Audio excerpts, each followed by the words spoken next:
Hello and नमस्कार everyone, I am doctor Megha और आज हम इस वीडियो में बात करेंगे फंगल और सोरासिस के बारे में। क्योंकि अक्सर मेरे पास पेशेंट्स आते हैं और वो बोलते हैं कि हमारा साल भर से 2 साल से या कुछ महीनों से डॉक्टर्स जो ट्रीटमेंट चला रहे हैं वो फंगल का ट्रीटमेंट चला रहे हैं और उन्हें होता सोरासिस है।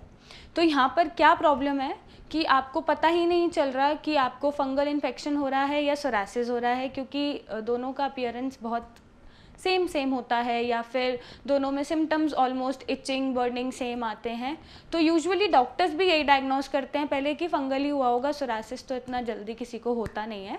बट आपको अवेयर होने की ज़रूरत है कि आपको जो प्रॉब्लम हो रही है वो फंगल है या सोरासिस है। तो आज इस वीडियो की हेल्प से आपको अगर इन्फेक्शन हो रहा है तो समझ पाएंगे कि वो फंगल है या फिर सोरासिस है। तो हम स्टार्ट करेंगे एक एक पॉइंट का डिफरेंस लेते हुए कि एक पॉइंट में हम देखेंगे कि फंगल के क्या सिम्टम्स होते हैं और सोरासिस के क्या सिम्टम्स होते हैं और दोनों को साथ में कंपेयर करेंगे। क्योंकि अगर आपका सोरासिस का ट्रीटमेंट फंगल समझ के होता रह रहा है बहुत महीनों से सालों से, तो आपका लिवर किडनी सब डैमेज हो जाता है। हालांकि सोरासिस की स्टीरॉयडल मेडिसिन से भी होता है, लेकिन जो फंगल मेडिसिन ज़्यादा खिलाते हैं, सालों से फंगल मेडिसिन खा रहे हैं, वो स्ट्रेट बहुत रैपिडली और बहुत जल्दी असर दिखाती है आपकी बॉडी पे, किडनी पे या लिवर पे।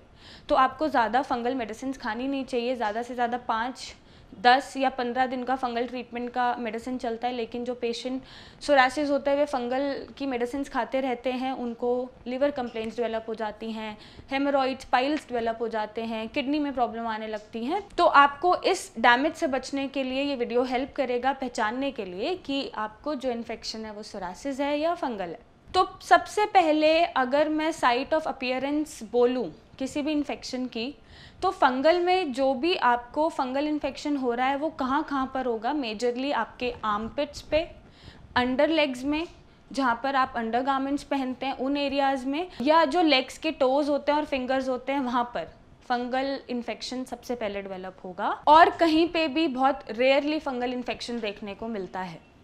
और अगर मैं बात करूं साइट ऑफ अपीयरेंस में सोरासिस की, तो सोरासिस आपको कहीं भी मिल जाएगा। वो स्टार्ट ज़्यादातर स्कैल्प से होगा, फिंगर से होगा, लेग की फिंगर से होगा और पूरी बॉडी में स्प्रेड आउट हो जाता है। तो अगर हम यहाँ पर देखें तो आपका फंगल इन्फेक्शन लोकलाइज्ड हो जाता है और सोरासिस जनरलाइज्ड हो जाता है। अब लोकलाइज और जनरलाइज से आप क्या समझते हैं? लोकलाइज मीन्स किसी एक ही पर्टिकुलर एरिया को इफेक्ट करना, जनरलाइज मीन्स पूरी बॉडी को इफेक्ट करना। तो फंगल इन्फेक्शन क्योंकि उसकी जो साइट्स हैं वो ज़्यादातर आर्मपिट्स होती हैं, अंडर लेग्स होते हैं जहाँ हम गारमेंट्स पहनते हैं, या लेग्स की टोज या फिंगर्स होती हैं, तो वो एरिया लोकलाइज्ड हो जाता है। जबकि सोरासिस जो है वो जनरलाइज हो जाता है। अगर स्कैल्प पे है तो पूरे स्कैल्प पे मिलेगा, अगर आपको इस एरिया में है तो पूरे इस एरिया में मिलेगा, आपको एब्डोमेन पे है तो पूरे एब्डोमेन पे मिलेगा, और ज़्यादातर पूरी बॉडी में कहीं भी स्प्लिटेड फॉर्म में मिल सकता है। तो सबसे बड़ी पहचान है सोरासिस की और फंगल की। अब अगर मैं बात करूं कि ये दोनों दिखते कैसे हैं और आपको देखने से कैसे पता चलेगा ये फंगल है या सोरासिस है और आप गलत ट्रीटमेंट से कैसे बच सकते हैं। फंगल जो इन्फेक्शन है ज़्यादातर रिंग्स में होता है। जो उसकी अपीयरेंस होगी वो गोल गोल बड़े बड़े चकत्ते सर्कल करते हुए प्रॉपरली आपको रिंग्स दिखेंगे फंगल इन्फेक्शन में, और ज़्यादातर वो थाई रीजन और अंडर लेग्स में देखने मिलते हैं। जबकि सोरासिस जो है वो आपको पस्ट्यूल्स मिल सकते हैं, पस फॉर्मेशन वाले दाने मिल सकते हैं, और साथ में जो सोरासिस की रेड फ्लेक्स होती हैं जिसपे आसपास शाइनिंग सिल्वरी वाइट कलर का एक आपको लेयर मिल जाएगी। तो ये सबसे बड़ी पहचान है सोरासिस की कि psoriasis always comes with silvery white appearance जो आपको आसपास उस फ्लेक्स में देखने को मिल जाएंगी। ये है अपीयरेंस में डिफरेंस। तो ये बहुत मेजर डिफरेंस होता है पहचानने के लिए कि सोरासिस का है या फंगल इन्फेक्शन का है। अब सबसे बड़ी जो चीज़ है इसका कॉज या फिर इसका नेचर। फंगल इन्फेक्शन आपको ज़्यादातर बाहर से एक्वायर्ड होता है, जैसे किसी और को फंगल इन्फेक्शन है, आप उसके कपड़ों के या उसके सामान के कांटेक्ट में आ गए या उसके कांटेक्ट में आ गए तो आपको हो जाएगा, या आपको बाहर से हो रहा है, राइट। और अगर आपके टावल्स हैं या अंडरगारमेंट्स हैं या कपड़े हैं जिनको यूज़ करके हो रहा है या उनसे फंगल इन्फेक्शन आप एक्वायर्ड कर रहे हो, ये एक रीज़न होता है फंगल इन्फेक्शन का। नेक्स्ट, कई बार होता है कि बॉडी आपकी गीली है और आपने गीले में ही कपड़े पहन लिए और वहाँ पे रब कर लिया, तो ये आपको चीज़ें बाहर से एक्वायर्ड होती हैं, दूसरों का कॉम यूज़ करने से या टावल यूज़ करने से। अगर उसको भी इन्फेक्शन है फंगल तो आपको वो एक्वायर्ड हो जाएगा और आपको भी फंगल इन्फेक्शन हो जाएगा। तो फंगल इन्फेक्शन इज़ समथिंग जो आपको बाहर से हो रहा है, गंदे कीचड़ में पैर जाने से हो रहा है, पैरों में, और पसीनों से हो रहा है, पसीनों से आपने खुजाया और आपका फंगल इन्फेक्शन हो गया। तो ये रीजंस होते हैं फंगल इन्फेक्शन होने के जो बाहर से हो रहे हैं, एक्वायर्ड हो रहे हैं। लेकिन जो सोरासिस है, सोरासिस कम्प्लीटली अलग डिसऑर्डर है, ये ऑटोइम्यून डिसऑर्डर है। जब आपकी ये डिसऑर्डर आपको अंदर से आ रहा है, जब आपकी इम्यूनिटी खुद की बॉडी को अटैक करने लग जाती है और ऐसे इन्फ्लेमेशन दे देती है स्किन में रेड फ्लेक्स के साथ, सिल्वरी वाइट अपीयरेंस के साथ, तो आपको सोरासिस डेवलप होता है। तो दोनों का इटियोलॉजी अलग अलग है, एक इन्फेक्शन आपको बाहर से मिल रहा है और एक इन्फेक्शन आपको अंदर से मिल रहा है जब आपकी इम्यूनिटी ख़राब हो रही है। तो ये एक बहुत मेजर पॉइंट होता है समझने का।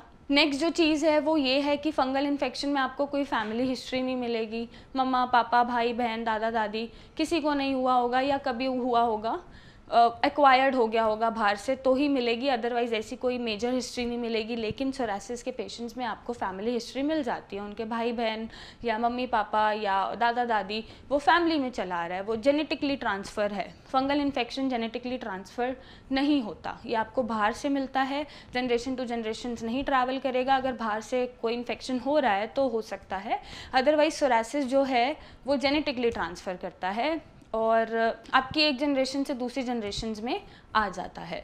तो ये जो है आपको पॉइंट्स हेल्प करेंगे समझने के लिए कि फंगल और सोरासिस में कैसे डिफरेंशिएट कर रहा है। अगर आपके डॉक्टर्स आपके सोरासिस को फंगल समझ के ट्रीट कर रहे हैं तो एब्सोल्युटली गलत है। आप अपने डॉक्टर से क्वेश्चन करें, पूछें, उनसे पूछें कि उन्हें कैसे पता चला कि ये फंगल है या सोरासिस है, राइट।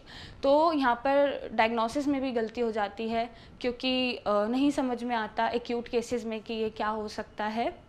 और यहाँ पर मैं यही चाहती हूँ कि इस वीडियो से आपको हेल्प मिले समझने के लिए, क्या आपका ट्रीटमेंट गलत तो नहीं जा रहा है, क्या आप सोरासिस का ट्रीटमेंट फंगल समझ के तो नहीं ले रहे हैं। क्योंकि मेरे पास बहुत पेशेंट्स आते हैं जो ये बोलते हैं कि हमारा जो ट्रीटमेंट है साल भर से 2 साल से फंगल का दिया जा रहा है, सोरासिस को कंसीडर ही नहीं करा जाता। और सबसे बड़ा पॉइंट, अगर फंगल ट्रीटमेंट है तो वो मैक्सिमम 14 to 21 डेज़ में ठीक हो जाएगा।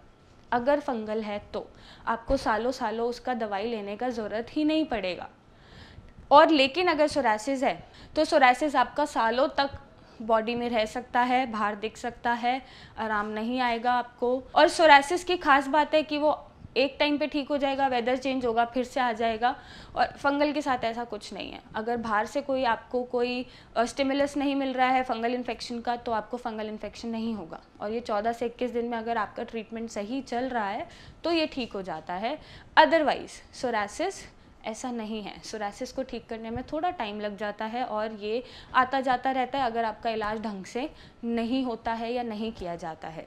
तो मैं आशा करती हूँ कि इस वीडियो से आपको हेल्प मिलेगी सोरासिस और फंगल को डिफरेंशिएट करने में, ये देखने में कि कहीं आपका ट्रीटमेंट, सोरासिस का ट्रीटमेंट फंगल समझ के तो नहीं दिया जा रहा है, कहीं आपके वाइटल ऑर्गन्स, लिवर है, किडनी है, उनको तो डिस्ट्रॉय नहीं करा जा रहा, डैमेज तो नहीं करा जा रहा, क्या आप अंदर से ख़त्म तो नहीं हो रहे हैं, क्या और कोई मेजर फैक्टर या और कोई मेजर बीमारी तो आपको नहीं लगने वाली है, आपका मेजर ऑर्गन तो नहीं ख़राब होने वाला है।